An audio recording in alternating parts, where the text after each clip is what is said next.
రక్షణ విషయంలో మనం ఎదగాలి అంటే వాక్యం అనే పాలన మనం అపేక్షించాలి. చాలామంది రక్షణ పొందుకుంటారు. తర్వాత మరి ప్రార్థన చేయటం ఇష్టం ఉండదు. మందిరానికి సరిగా రాలేరు. అదేవిధంగా బల్లకి దూరంగా ఉంటూ ఉంటారు చాలామంది. అయితే రక్షణ పొందుకున్న మనము ఎంత జాగ్రత్తగా ఉండాలి, మెలకువగా ఉండాలి, వాక్యము ధ్యానిస్తూ ఉండాలి, మరి వాక్య ప్రకారం నడవాలి.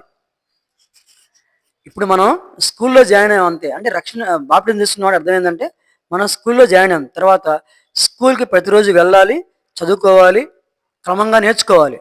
అదేవిధంగా రక్షణ పొందుకున్న మనము ప్రతిరోజు వాక్యము ధ్యానిస్తూ ఉండాలి. మరి వాక్యం చదవాలి, వాక్యం నేర్చుకోవాలి. అప్పుడు మాత్రమే మనం రక్షణ పొందుకున్న దానికి అర్థం ఉంటుంది. మరి కంపల్సరిగా వాక్యం అనే పాలు ప్రతి విశ్వాసి రోజు తాగుతూనే ఉండాలి. అప్పుడు మనం ఆత్మీయంగా బలంగా ఉంటాము, ఆత్మీయంగా ఎదుగుతాము, ఆత్మలో ఫలిస్తాం.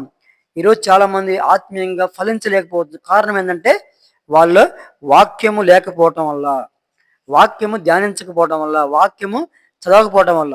కాబట్టి మనం ప్రతిరోజు వాక్యం అనే పాలు త్రాగుతూ రక్షణ విషయంలో ఎదగాలని దేవుని వాక్యము సూటిగా స్పష్టంగా మనతో మాట్లాడుతూ ఉంది. కాబట్టి ఈ వాక్యాన్ని మనం అంగీకరిద్దాం. ఆమెన్.